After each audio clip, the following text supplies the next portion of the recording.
Good evening. You're listening live to the Xtreme Movie Show. I'm your host, Rob. Alongside me tonight, I have from the great Midwest, RDV, and I have, of course, here from Central Florida himself, the young 20-something Professor Pixel. And Pixel, you stole my damn photo because we're going to be talking about Sir Sean Connery a lot in this film, as well as Tarzan. And RDV, I hope you understand that here on Xtreme Movie Show, when we cover our 80s based stuff, many martial arts and all that, that I forgot one thing about Highlander, which we're covering tonight, and that's this. It's a friggin' canon classic film. I'm surprised you didn't say anything before you said, because when I suggested it, I was like, does he know it's canon? So yeah, now I know he didn't know because he didn't react or nothing. It's like, Yeah, so Highlander 1986 is an interesting year. A lot of good movies coming out. And like we say here on Extreme Movie Show, we're an 80s based channel, but we do like action. We branch out. We go through our phases, and we love martial arts and that sort of stuff.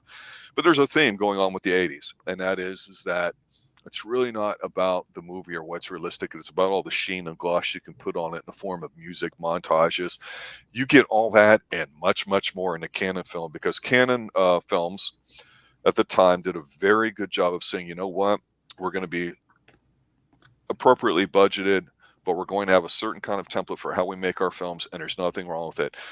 For the people that hate A24 type films, which there are many of them, some here in this chat right now, they have their template. If you're like me and you have guilty pleasures of Mar Vista Entertainment, which makes a lot of schlocky stuff, like the Acid Shark movie I watched last night, you've got that, and then you have canon films from the 80s. So when in doubt, go with that.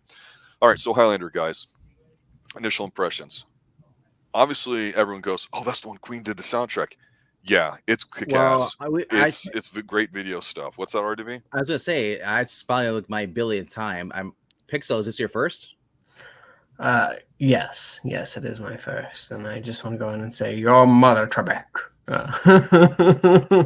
Well, being a first-time view, Pixel, I mean, go ahead and give us your initial thought, and then we'll hit up RDV for it, because this movie actually, as good as what I think it is, flopped.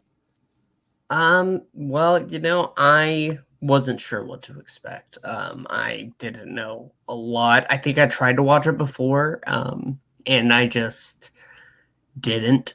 So actually getting to sit down and watch it, it would have been very hard for me to continue if I had known that the guy who portrayed Raiden in the classic Mortal Kombat movie was the lead. But I'm glad I pushed through. Why do you say that? I don't know. Obviously, the guy has an accent, but he can't help that, so that's fine. But there's just something in his delivery that's wrong to me. Like, it feels very weak. In my opinion, but he is not the highlight of the movie for me.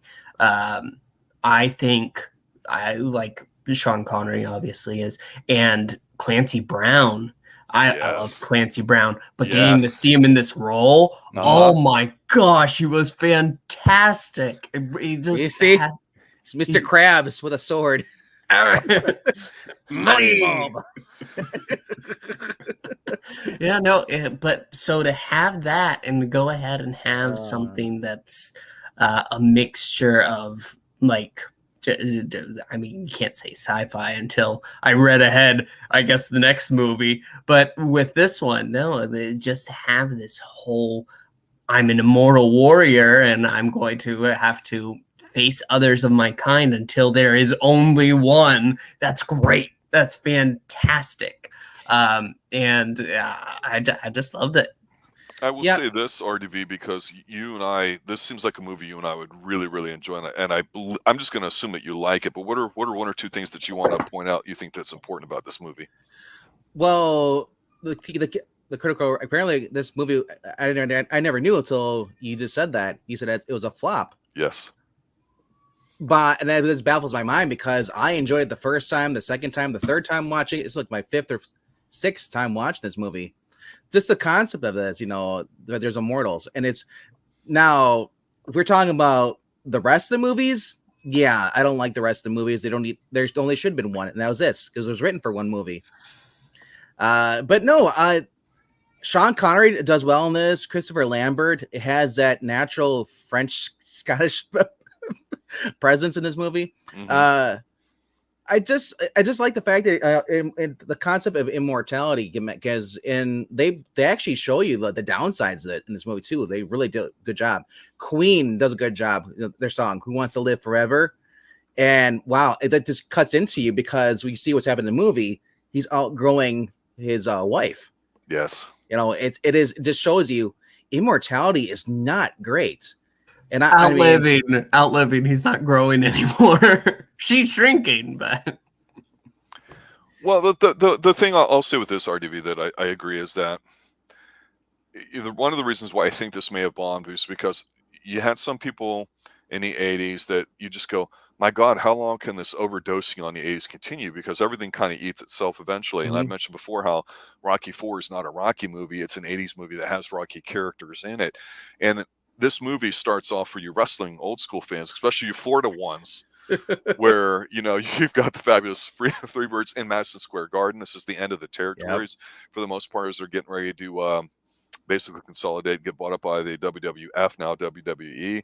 So it's interesting to see all that. And you're like, people forget how even up to the 80s, wrestling was big business, and then it changed, and it wasn't until the mid to late 90s that got popular. But Madison Square Garden, the mecca of professional sports entertainment, what was considered one of the best cities, number one cities in the entire world, New York City, which was a bit of a shithole at the time, and some may argue is or isn't now. But the idea is that you've got people that lived a really, really long time living among us. So they don't go into too much detail. Maybe some people don't like it. But what this movie does do well, and I'm going to touch on what you just mentioned, RDV, and I'm going to ask Pixel for his thoughts first.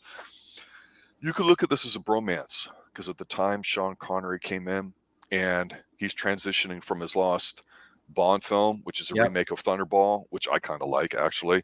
I think he has a good time with it. Yeah, and so now he starts a career of doing other type films and also supporting kind of roles. He did Name of the Rose, which is a great film this year as well in '86. But I like the fact that he's not the main character. It adds a lot of punch to it. Does. I like Tarzan, that he was in. But here you've got this to be looked at as a bromance, a romance, a fantasy. Maybe some people think it's weak because it's trying to do too much, but I think it's just trying to do it just enough, because the whole thing you mentioned, RDV and Pixel, maybe as a first viewing, I don't know if this meant a lot to you. This is one of the only movies, and I'm serious when I say this, that a lot of guys went, wow, that was actually kind of touching, the fact that here you have Sir Sean Connery, James Bond, telling me I should leave my woman to spare her the pain of what's going to happen because you're immortal, and I've only had 3 wives. And it's a great tender moment because it's almost like a fable or a storytelling thing where there's a price to pay for stuff, and I'm letting you know what it's going to be. But the smart thing is to let him have that moment and go through it, because it adds to his character as it goes on. He said, like, I'm 2,000 years old. I've had 3 wives. If I could spare you of anything, that's a heartbreak that you're going to experience. And I don't care how manly you are, though. Like, it's like, if you're in love with someone, you get your heart ripped out. I don't care who you are. The manliest man, you can still get your heart ripped out, and just it hurts, dude. So, like, yeah. So, I mean, this was considered a British romantic comedy / action. Not really a rom-com, but I mean, it had the British humor, I guess, and that's why it fell flat with Americans. They actually cut out like 11 minutes of it, though, to shorten it, because they figured they figured that the U.S. market, the people in the United States would not get the humor. How stupid are they? Because we love a lot of British comedies. So, I've watched the director's cut, so now, which I'm so glad they came out with it. Yes, it's VHS. I still watch movies on VHS because I'm cheap, and because I have it here. Why not use it? No, I'm not going to scold you for it. Damn right you're not. Well, Pixel, did you think this movie was in any way romantic, or what was the biggest takeaway you had as far as what you want to jump into? I mean, yeah, there is a theme of love and loving and having to deal with the fact that you live forever and the world around you does not. I mean, if you want to, I don't know how far the series goes, but there's probably we're just in the first movie. That's right. But obviously, there's if it went on for too long, that eventually there would be the lead up of new Immortals, and thus going into that. But as far as it stands for our main character here, love is very, I mean, it is precious. I mean, you live on and you have to watch the one you love just eventually pass on. And there is even love in the way that, like we said, a bromance between Sean Connery and our main character. Because he doesn't want that for him. He doesn't want him to hurt in the way that he has, and it makes sense. Yeah. I want to talk about Queen for a second, because Queen was obviously a band a lot of people liked, and if you listen to their early stuff in the 70s, more of a 70s sound to it, even though they were very big and bombastic, very operatic, if you want to look at it that way. Everyone always talks about how great Freddie Mercury is. The guys are legitimate musicians. I think one was a PhD in physics or something. I mean, they're all studied men, well versed in their craft, and they were just super huge. But they weren't necessarily pop mainstream like you had with what was on the 80s radio at the time too. And so some people were upset, because I'd mentioned before when we did our Top Gun review, RDV, how I wasn't the biggest fan of the original movie. I thought it was solid and it was okay, but to me, it's just another 80s film with Tom Cruise in it. Tom Cruise didn't hit for me until a few films later. But when we talk about 1986, I've mentioned 50 gazillion times here on the Xtreme Movie Show how every friggin' 15 minutes on your radio stations, you would hear "Take My Breath Away" by Berlin, and it was force-fed down your throat worse than anything of all time. And I distinctly remember this from, probably 40 years ago. Honestly, compared to today's music, I would take Berlin. I would, and I'm not saying I don't dislike the song because it makes you feel something, but I think that one won the award that year for music in a film, whereas a lot of people say, well, what about Who Wants to Live Forever here? And it's cheesy and it's campy, but the way they film him smiling with his wife's not bitching at him, they're genuine love. One thing you and I've touched on is how there's very little actual what is portrayed as decency or wholesomeness when it comes to relationships between adult male and females, without, oh my God, something's got to happen and all this stupid stuff.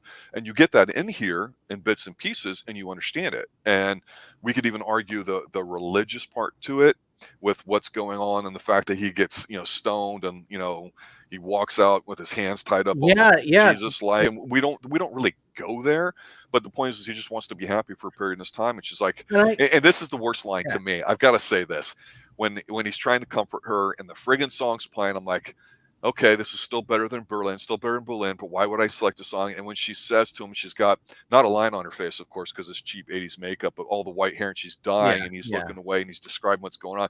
She goes, I wanted to bury your children. Oh, Jesus Christ. That made me choke up right there. I'm like, damn it. It was so good and so believable before that adds a lot of punch. And I thought, that versus Berlin, are you kidding me? Come on. This is a very emotional movie, and the soundtrack really helps amplifies it, especially this is like, Who Wants to Live, When Love Dies, he hits that key, on the note with his voice, and then she dies. It's crazy. And then, but this movie isn't, it's not just like sad, but there are happy parts too. Like when he gets brought in by the cops, after he's fight, they're like, you're carrying him, and it's like, oh yeah. My theory is like you killed the guy, with the sword. And he's like, well, maybe he saw the wrestling match. He got so depressed, cut his own head off.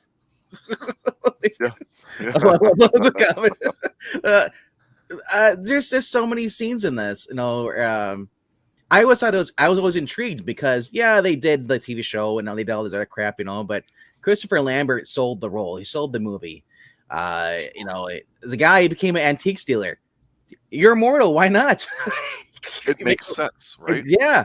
All these things about all these different things, it's just, and like I said, it's cool. He's living in New York. New York was actually praised as being a good thing to live, a place to live then back then in the 80s, even though it kind of wasn't, it was like 70s thing. I know it's weird how Hollywood glamorizes certain parts of the country. But of course, though, you could make the argument, though, you don't want to be in New York because you might be beheaded by a guy with a sword. There you go. But at least you get to meet a girl named Candy in your motel room. See, that's it, yes. Well, let's talk about actually. Let's talk about Clancy Brown, the antagonist here, if you will. when he Of built the course, is the guy that we get to see how he gets involved in all this too. And it sounds stupid. People sword fighting in the Madison Square Garden parking lot. Sign me up, please. yes, And the guy that he's fighting who wants to take his head off there does like about 40 unnecessarily flip flops in here. It's totally backflips. ridiculous. I love it. But Clancy Brown, some of you may have seen him more recently. I think in the last season, the final season allegedly of the not reboot, but the continuation of Dexter, he was phenomenal in that. He's also in the Flash too. Yeah, He was in Bad Boys, which I remember seeing with Sean Lex- Penn when that first came out. And that was a bit of a terrifying movie at the time. played I thought Lex it was done very Luthor, well. the voice of Lex Luthor, and all the Justice League cartoons and stuff. He's a He's legitimate Mr. bad guy. Freaking Krabs. But you know what? His character is kind of the weakest to me, but he's not supposed to be there. It's supposed to be the threat of him. That's the beauty of Yeah. it. They don't overdo it. You know what I mean? So Well, I think he does a good job in here too. I was gonna say, I liked what Connery said about the Kurgan, that he's from Russia or over there, parts of Russia, and what they used to do for fun is used to throw small kids in with dogs and see them fight for scraps and so fight to survive. So that he's supposed to be the strongest of all the immortals. So it makes it so. This guy is sadistic. When they're fighting he's fighting in the castle, gets Ramirez. He goes, Ramirez, and he smiles and he cuts his throat. He's like, oh, it hurts, doesn't it? And he's smiling through the blood. Like he just sells the crazy lunatic bad guy. He's got the biker gear. When he's in the hotel room, he opens a suitcase, assembles the sword. I was just like, I want that sword. But I think it's a very healthy visit from Candy. one of the Hi. Candy, one of the professional streetwalkers over there too. I mean, so it's. I mean, so we find out, yeah, but he's really is one dimensional. But here's something I want to bring up. You and I have covered Cobra and a few other movies, not all of Stallone's, but a lot. But one guy that he reminded me of was Brian Thompson, who plays the psychotic guy in Cobra with the pantyhose over his face because he has that look and he's in Fright Night, These guys are baritones. They're big looking dudes. They got that creepy non-blinking thing or whatever like that. Eventually, it'd only be a few more short years till we get the 90s and we get serial killers being glamorized instead of feared, and 150-pound vampires that are whiny and wear black and they're very pale skinned and not interesting at all. And it's like, how the mighty have fallen. Because honestly, this movie revolves around Sean Connery, in my opinion. That suit he friggin' wears riding up there, and I'm like, what the hell? And I give Connery a lot of credit for doing that, because in Diamonds Are Forever, Pixel, you and I do the occasional monthly Bond review. We've just got done with Man with the Golden Gun, but we did Diamonds Are Forever. I told you how, after On Her Majesty's Secret Service, one of the best in my opinion, that Connery seemed to have checked out in Diamonds Are Forever and did it for the paycheck. Here, he seems reinvigorated and all that. What did you think of Connery? No, I agree. Connery here, he goes ahead and he just goes full on in. He is able to hold that role. And you're right. I think you said something earlier, how he's not the main character. And that makes the movie even better. Not that I'm really happy with Christopher Lambert, but Sean Connery, he is able to go ahead and take that mentor role for him and teach him the ways of the immortal. And with that, he has just such a presence, and is so far so that even after he is beheaded, he goes ahead and in the spirit world, he seems to be the only immortal who can do this, but he goes ahead, he's able to have a voice that holds through. And I think that's definitely something that isn't going to just fade from the mind. I'm definitely sure he doesn't go ahead again. Oh, I wanted to go ahead because I didn't get to go ahead and say about Clancy Brown. I think that I mean, you're right. The biggest part of him is the threat of him in the movie. But I also think that him as a character goes ahead and shows the opposite of our main character. Someone who is good and put into a position in which they're living forever, and they have to struggle with that. This guy, he just revels in it. he is so thrilled to live forever, and he wants to be the last one standing. He wants the power. He wants to be the only one, and he will go ahead and take simple pleasures, if you want to call them that, in life along his way. But he is on a warpath, and he's not going to stop until he's the last man standing. It's brilliant. Yeah, Connery as Ramirez when he's talking to Kate inside the castle thing, and he's talking about how he went to go visit this girl. So he climbed up onto the roof, put the Rosemel, swung down, and he's like, the girl's no longer there. And he's like, oh, it's like, okay, but there was another girl there, and she was very happy to help me get down. like he even though he's a side character, he still plays the smooth talking kind of like ladies man. But it seems like like you said, he chooses not to get involved because the guy's been hurt. He's went through 3 wives, and apparently he's what did he say? He said his character's supposed to be Egyptian. Yes. And that's, so, but like, now it's funny that he says like, because when not Connery, but Connor McLeod cast him, he's like, he's like, I'm Egyptian. He's like, okay. So then later when the cops were at, I think it was the cops. They asked him, hey, where are you? Like one cop was like, where are you from? He's like, I'm from a lot of places. Like, it's just the cops in this, the attitudes in here. Wow. The guy holds, and he gets out and he punches a cop and he holds the guy. He's like, make a move. I'll go to you. I'll pull your brains out. I'm like, okay, that's Hollywood. A cop wouldn't say that. He would have been fired for that. I want to take a serious note on that point, because you're right. That really sticks out early on when he's being not interrogated, but when the detective brings him and shows him pictures, right? Yep. The lead guy, not the guy that's triggering him, but the lead guy, I'm looking at him going, where do I know this guy? And I'm like, oh yeah, he's the goofy guy opposite Frank Drebin in the Police Squad short TV show from ABC, like in '82. And so it's hard for me to take him serious. But to your observation there, RDV, if you go back and you watch the early 50s and 60s cop stuff, a hell of a lot more militant than portrayed. And by this time in the 80s, I mean, you could almost draw it as a declining slope on a graph, where back when you and I did Dark City with Charlton Heston, or the Charlton Heston flick there, how they rated this place and how they're real dicks about it. I mean, that's what they were like in here, right? And it's amazing because cops have made to be look like buffoons and stupid government agents ever since then. And so it does stand out here too with him getting on. It's like, well, why is he busting his chops? He's being a real dick to him. I have to go ahead and just say that that's not technically true. I mean, we can go all the way back and see Sheriff J.W. Pepper for some fools in the police department. Well, this movie, they kind of make the cops look, at least some of them look like they're idiots. And, because first thing, Christopher Lambert, I was going to call him Connery, but it's Connor McLeod. After he beheads a guy in the parking lot, he quick hides his sword up on some kind of like lighting fixture, and then drives out in a car and stuff. But nobody noticed the sword because after they let him go, because they have no evidence on him whatsoever. So he goes back and he grabs the sword again.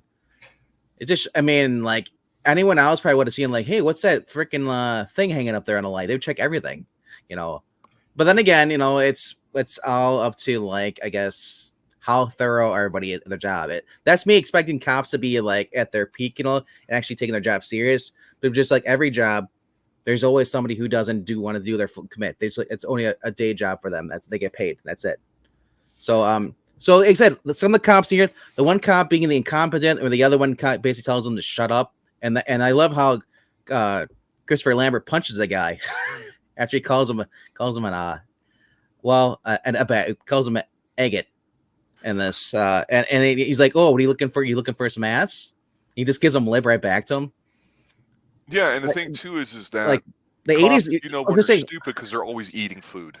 Yeah, I know that in the 80s, like you could what Christopher Lambert said to this game in the cop, you wouldn't hear that today,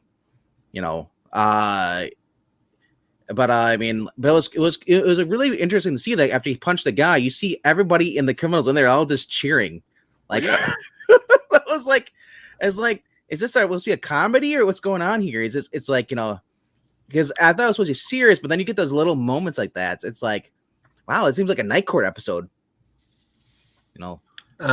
I'm going to go ahead and say, because Barani's talking about how people apparently complain about Sean Connery's accent in the movie. How else do you want Sean Connery to sound? I mean, nobody goes to him and asks, "Hey."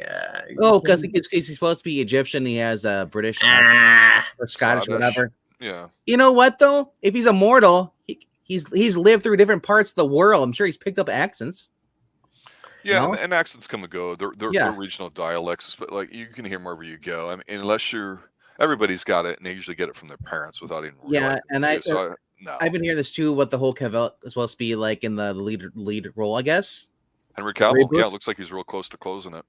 I'll just say this: I really don't like reboots, so I'm hoping that they actually like put serious effort into this. But I mean, without the Queen soundtrack, do you think it's going to be good?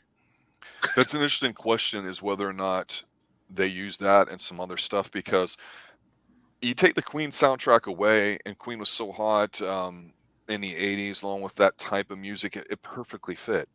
Yeah. And right now, with everybody kind of mumbling and everything being auto-tuned, it would take something really special to do it. And here's the thing with this movie. It's a canon film. I'm not saying canon makes shitty films. I'm not saying they make A+ films. They make a certain kind of film, and I would call them a canon classic, because bottom line is, even at their cheesy, campy level, they're still mildly entertaining. They tried capturing what was hot at the time. So we always talk a lot of ninja stuff and martial arts and goofy ass shit, but it's fun. And this movie's really toes the line with a bit of camp in it too. But then you throw a Queen in there and you're like, yeah, fuck it. This really just does work. Yeah. And you're right. Henry Cavill, he's a specimen. He looks good. I don't know how great his acting is, but he's a presence. He's what we would want. I would love him as 007, I believe. My fear with that would be the script. So I'm like you, RDV. Yeah. If they don't get the music right, they don't get the script right, it's going to be a bomb. And Cavill, that's not something you can say. Now, this movie, though, this original movie, I'll admit it, without Sean Connery, without having Queen in there, it probably wouldn't be as great. But I still like the story. I like the concept of that. I'm a fan of Christopher Lambert films, so maybe I'm a little biased, but I think Queen does help a lot. With Freddie Mercury singing anything, "We Are the Champions" or "That's All No One Bites the Dust," you get that in some of those, especially the older '80s movies. Any Queen's soundtracks, it's gonna be big. You're gonna like it. And this movie actually became a cult following once it hit the VHS, because he said it wasn't that popular. But as soon as they released on a VHS, and then they started releasing the actual director's cut, which gives you the extra 11 to 40 minutes of deleted scenes and this trailer and just bonus features. So, but I said I like the fact that this takes place in New York. You got a guy who's basically, in a sense, people would probably argue it's stupid they make fun of the cops in there, but it's like at this point, those two are fighting in there, and I love that the cops in the helicopter is like, "You two, stop what you're doing." And they look up. Helicopter comes out of nowhere in New York City. I was like, what is this? I'm watching Blue Thunder. I'm going to go ahead and say that this film has a lot of promise with just the simple lore that they go ahead and throw at it. And so I kind of agree. I haven't agreed with Ash in the comments here, but I do agree. You can't go ahead and just try to copy the past. You can't get a Queen cover band and call it a day. I wouldn't. You're going to have to find a way to make it new, but make it good, and that can be difficult. But it's something you would have to do. I would say if you're going to make a new movie, yes, reboot of this, you're going to call this, but at least keep the spirit of the original film. You can do new stuff, but you don't want to turn it into Richie is the Highlander. Those who or watch you the do show. something like you take Riverdale, which I guess is extremely popular, and you add supernatural stuff to it, and you're like, huh? Fuck Riverdale. Or, for example, Nancy Drew, where you do the exact same thing. I'm like, okay, she's a slut and she's having a great old time, and fuck that too. Okay. Well, whatever floats your boat, right? She's a redhead, by the way, I think. And Lambert's gonna kill Pixel. And supernatural in that. No, but here's the thing with Crystal Lambert. He really rose to prominence in Tarzan. You know, decent looking guy. I think what he does well that adds to this film is he carries that sense of like an emotional burden to him. Not necessarily that he's lovesick and necessarily that he misses his wife, but that fuck, I'm old and my perspective on things are different. So there's a certain, and when I say romantic, the classical definition is not romance between a man and a woman and the whole family unit and all that evolution stuff. Okay, people, it's he's old. He's got a lot to him. It makes sense that he wants to hide and be invisible, and he's the antiques thing. And antiques. Let me say this: there's a couple elements here in the '80s that branch off, and I'll tie this into British stuff that are really popular with antiques. Okay, so one in the '80s, you had rain. All of a sudden, Michael Mann put rain on Miami Vice. You would get rain, you'd get fog machines like in Fright Night. Rain and fog are big deal thingies. Okay, you just got to have them. Then you've got to have in there too certain things like this, like antiques. Lovejoy became a really popular show, started in the '80s and continued and all that. And that's got the guy from played Swearinger on Deadwood, whose name escapes me. He's in more recently the John Wick films as one of the characters. He was in Hot Rod, the father, the asshole guy, RDB. Him. But him being an antiques dealer in here works. Why? Because he's old. Because he knows shit. It makes sense. And it sounds stupid. Immortal people fighting to kill each other and getting stronger as they do it. And of course, the prize allegedly is to finally become human. So without really exploring too much, which you don't need to. Again, the idea of people fighting with really ancient swords, handcrafted uniquely like that, like he's got Ramirez's sword because he used his as a gravestone for his wife. It makes sense from the story of what they're telling, and it's absurd that's in New York City. But then again, New York City's absurd. It's the middle of the '80s. You're like, okay, I believe it. There's a lot of murders going on. I see a lot of weird stuff here in Central Florida. So, and people like to joke about Florida Man. I see this stuff all the time. So I'm like, yeah, I could buy that. It sounds weird, but I could. It makes sense to have all these murders happening in Florida, or not Florida, but murder in New York. New York had a lot of killings, serial killers, some were Sam and all that stuff. So it's like perfect setting for that. It's. I was just thinking, like, if you guys could reboot anything, reboot The Quickening #2. Well, no. I went ahead and read it. I went ahead and read ahead. The Quickening is not canon in the Highlander universe. That's how they justify the sequels after that. By fans, it was basically eliminated from memory. No, I was saying, because if you're going to make anything, you can only go up from that movie. That is the bottom. But getting back to this movie, though, yeah, I love the fact that he uses his original sword. Because I was remember, like, because I know he had his own sword. I'm like, where did he get the other sword from? Like, oh, that's right, he gets it from Ramirez, his main sword, which is actually from a Japanese the father of his wife. Yeah, father's wife. You know, was telling the story. Yeah, and like they're like, it was steel folded 500 times. Indeed. No. None of that. Why weren't you Pixel the Kurgan? So here's the thing, though. I think that there's a lot of great stuff just in this film. And I'm a little disheartened to hear that apparently everything after it sucks, but I'm definitely interested in seeing what they do with it, because I think there's definitely room to build off of story-wise. But that's just another matter. For this one movie, from beginning to end, you have I think a solid look at the character. You go ahead, and even though it's sadly performed poorly because of the actor they have in the lead role, Mr. Lambert, I think that it's still a movie done well. I'll kind of start finishing things up here with a few thoughts, see if you guys want to add to it. But what I think Cannon did somewhat smartly, by not just capturing what was hot at the time, pop culture wise, so it would be kind of a hit, but they introduced enough stuff that was just good enough to support what it was they were trying to do. And it's basically, hey, we got this idea and blah, blah, blah. Do we need to go into great detail? Oh, hell no. We'll just do this. We'll add the soundtrack to it. And so they were functional in putting those pieces together. They had some great outside shots. The fighting, was it really that important? How good it was? I don't know, but that I guess could help. But it's not really about fighting. It's really about blending. I think the lines between a few things here, and I think Mr. Lambert's performance, like I say, carrying this emotional weight with him, with somebody being old, I think helps. I think having a strong sidekick, which I hate saying that because it seems like it's demeaning, but it's not the central character of the story. With Sean Connery is great because let's be honest, he's trying to do what he can to not be 007 anymore. And for him, a week's worth of working and a big fat paycheck, he'll bring it. No problem with that. Name of the Rose is a much better performance by him, I think. If you check that out from that year. Like I said, this is better than him just putting on the leather straps, the red leather straps, and just going around with the community of nudists and stuff in that one movie. We'll never speak of, or whatever. Or I don't know. Was it Zordov or Zardoz? I think. I pronounce it. I'm sure I'll be corrected. No, but I liked him in this. I'm just because he's not the main focus, but he's just like in Indiana Jones 3. He was the dad. He helped. Yes. Build up, as far as the whole beef between him. Like in the beginning here, we get the same thing as we got with Indiana Jones. He's basically training him, and and he's on the boat and he's talking about this, and I love how Lambert, you've heard it both ways. I don't care anymore.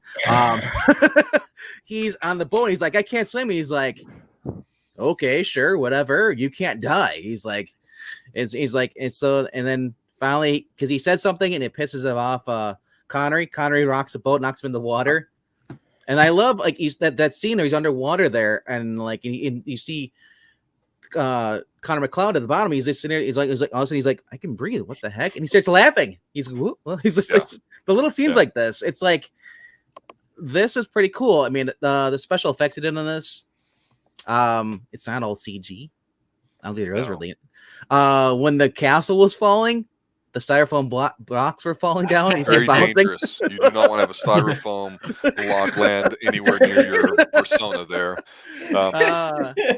He was Ben Kenobi. He was Obi-Wan teaching Luke Skywalker how to be a Highlander. How to be immortal. Would you like to live forever, boy? No, but it's great because when you have Connor and you go, oh my God, that's 007 or whatever you go. Yeah. The fact that the Kurgan takes him out, so everybody gets the rub by him being killed off, and it serves its purpose because okay, what's going to happen? These two got to meet at the end, and so of course that's what it goes back to. And I will say this, some of the comments in chat, it's good enough. Don't remake it. But the whole point I was trying to make here is that when you do something, even if you're not going hardcore detail-wise to the nth degree, and you have styrofoam blocks and cheesy this and that or whatever, but if you're somewhat earnest about it, or you get something about where everybody's kind of on the same page, you can sometimes get a little bit of movie magic. I'm not saying this movie's horrible. I'm not saying it's awesome. It's very entertaining. I forgot how good it was because I hadn't watched it in a long time, but to the point where people cared about it emotionally enough means it did something despite it flopping at the time, because it is kind of muddled. There are several things going on, and mostly the canon films were not as multi-layered as this, and RDV, you and I know that. So for this to produce a lot of B-C level type films afterwards, as well as a TV show, which I remember Adrian Paul being in. I think it was on USA for a while, and I don't know if it switched over to Sci-Fi or not, but I remember going on some of the few shows were okay. Yeah. I thought that was a nice way to kind of continue it, sort of. But don't get started on Endgame, though. Well, no, but I will say this. Here's my final thoughts. RDV will go next, and we'll close with the guy that just saw it for the first time, Pixel, the young 20-something guy here on our channel. But he looks kind of old for a 20-year-old. Well, the thing is it's a great film. You got to watch it. If you have any interest in the 80s, Highlander's on your short list. There's a lot of movies that we like, that we enjoy. They may not be representative of the 80s. I think The Goonies is, even though I'm not the biggest fan of it, but this movie in particular, I'd watch over The Goonies any day. It's just a lot more fun to me. It's a canon classic. What more can I say? Most canon films are classics, by the way, but this one especially, I think it's one on the short list of canon films in general that if you just look up, you go, yeah, I gotta see it. There's something to it. So if you don't know the 80s and you want a little hint of what it is, just watch it, and then that'll just add to your memory bank of all the other films that we're covering, and you'll start grasping a bit better pitch of it too. And frankly, I'm a little despondent that Stranger Things hasn't done anything Kurgan-like or There's a no Highlander-like in Highlander. the 80s. There can only I be just one. think they should. No, it's really it's people just like it, and whether it's good or it's bad doesn't matter. That's the point. They like it, and all that. So RDV, I know you're kind of gushing, wanting to talk about this movie here. We haven't talked in a little while too. Final thoughts? Man, like I said, this is one of my favorite movies to watch, other than RoboCop and like Commando and stuff.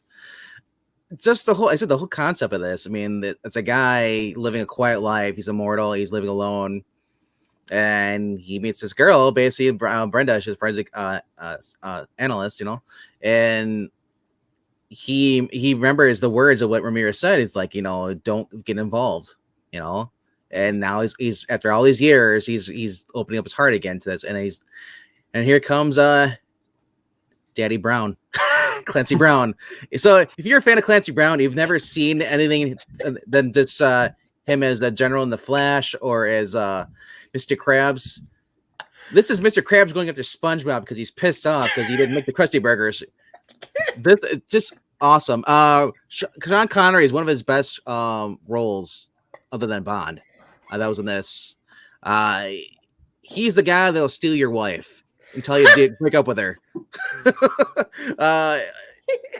Even till the point where he loses his head, he still comes back and he gives advice. It's just Connery is just, you can't kill him. I still, he's gonna come back eventually. He's gonna, we're gonna get this. We're gonna get a commercial with Connery, the Highlander, the cars. But I mean, you can never be rid of me. What other movie has a car named after it? I mean, seriously. I don't know. Like I said, I agree with Ash. So what they did with Dune when they remade the movie, they made it better a little bit. But I think this movie, I don't want it remade. I don't want even a movie based off inspired from it. I just want Highlander to be left alone. Tired of the reboots. Make something else that's not an existing IP. I'm going to go ahead and say. All right, see you later. Yeah. Well, you took your pause. I figured that was the end. Do you have something more to say? Just don't get lost. Don't lose your head over this movie. I'm going to go ahead and say that RDV totally screwed up everything I was going to say by going ahead and calling Clancy Brown Daddy Brown. What the hell, Bateman? What the hell?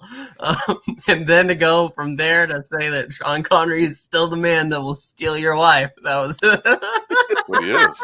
You believe it. He is charming. But no. I think that this was a great film. There was so much fun to be had. My only complaint is with a complaint that's typically outside the movie, which is Christopher Lambert's performance. Lambert, sorry.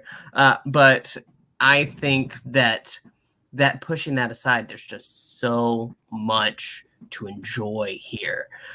From Daddy Brown to Steal Your Wife Connery, you've got something there for you. So make sure, if you haven't seen it, what's wrong with you? Go ahead, check it out. Did you also notice when they're in the village, Ramirez, because he's wearing the outfit, everyone else is wearing rags, are so freaking poor. And look at this guy, and they were just looking at him like he's crazy. He's an aristocrat, right? He's wearing these weird. Yeah, I'm sure they were like, what is this guy wearing? He wears something silly looking, because one of us wearing our normal clothes back when they. But yeah.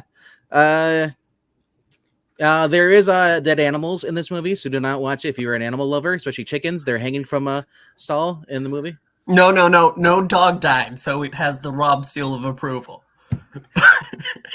The only dog that died was Kurgan. Well, there you have it, ladies and gentlemen. Highlander, 1986, a movie that fought, but really is one of the few movies on the short list. A lot of people go, yeah, I remember Highlander. What a good film. Whatever happened to that? Oh, yeah, there were sequels in the TV show and maybe a spinoff. No, thanks. But the movie... Nothing happened to that. It was left alone. There could only be one, and there only was one. Well, I'll die in that hill, and I'll come back. I agree with you. And we, like we said before, it's fair game in the sense that a lot of things from the 80s have gotten rebooted or reimaged, and the majority of them have flopped because that same old lesson of making it your own, honoring it without single, let's just put an Easter egg in it to make all the old people happy. There's the people didn't grow up on that stuff and live it. I think still have an extremely hard time of trying to put together what made it good. And that's the whole thing. If you watch this movie from with a critical eye and you don't know anything about the 80s or you're young, you might simply say, man, this thing's a mess. It's kind of loud. It's all over the place. And you know what? You'd be right. That's not the point. It's the same thing with Top Gun. Top Gun's a lot slicker. It's more sophisticated. You might go, well, this is clearly a superior film. But really, it's a bit more of an empty vessel than Highlander might be. You could simply argue. But again, going through it, people got attached to Top Gun as a summer movie, you know, and for 80s reasons. And those same reasons still apply then for Highlander. And again, you go back to Highlander, and it's the same question we sometimes ask after having a really good experience discussing something from the 80s. We go, man, when are they going to have a good film like that recently? Because right now, the biggest concern in chat, people are afraid, even with potentially of Henry Cavill potentially being the new 007 or even the new Highlander, that it's still not going to work. And you know what? I got to go. Everyone's probably right. And would I see it? Probably. Yeah. But then I'll probably be disappointed. We'll come talk about it. So there you go. I'll just say this. Give us more content. Ash is saying he doesn't want The Man from U.N.C.L.E. be 007. I don't think anybody actually watched The Man from U.N.C.L.E. If they did, they would have realized what a good movie it was. It was, yeah. Holy crap. What a good reboot. But no, if when everybody says Henry Cavill, they're saying it's a Man from U.N.C.L.E. No, it's Superman. It's Superman. Or The Witcher. Yeah. And just so people know, yeah, we have a lot of films that we like to cover on our short list and stuff, and based off, you know, our availability and what we're in the mood for, we go for it. Obviously, we transition in more to the fall and Halloween kind of stuff too. We do like When Animals Attack over the summer a bit, and we go through our phases. Flash Gordon, we've been saving on the short list for a long time for a very special event, and that'll be coming soon, and you'll know it when it happens. Obviously, we'll put a lot of pub out for that, but Highlander was on a short list of 80s things that we're in the mood for, and it's a good time to do it after talking about Red Dawn and a few others there too. So I want to, of course, thank everybody for showing up tonight, getting word out about the Xtreme Movie Show. That's really the best thing you do besides showing up, is letting people know about it. If they have a great time, it's great. I love talking about it with somebody like Pixel, who's a generation removed from me, because all the stuff is brand new, and RTV, you're kind of there in the middle. So, you know, you're doing the action stuff with me, generally speaking, a lot of 80s stuff, and Pixel doing some TV and all that. It really works out well. And what a fun movie Highlander is. Thank you, everybody, for showing up. Have a good night. And as always, stay extreme. Your mother, Trebek. Not funny.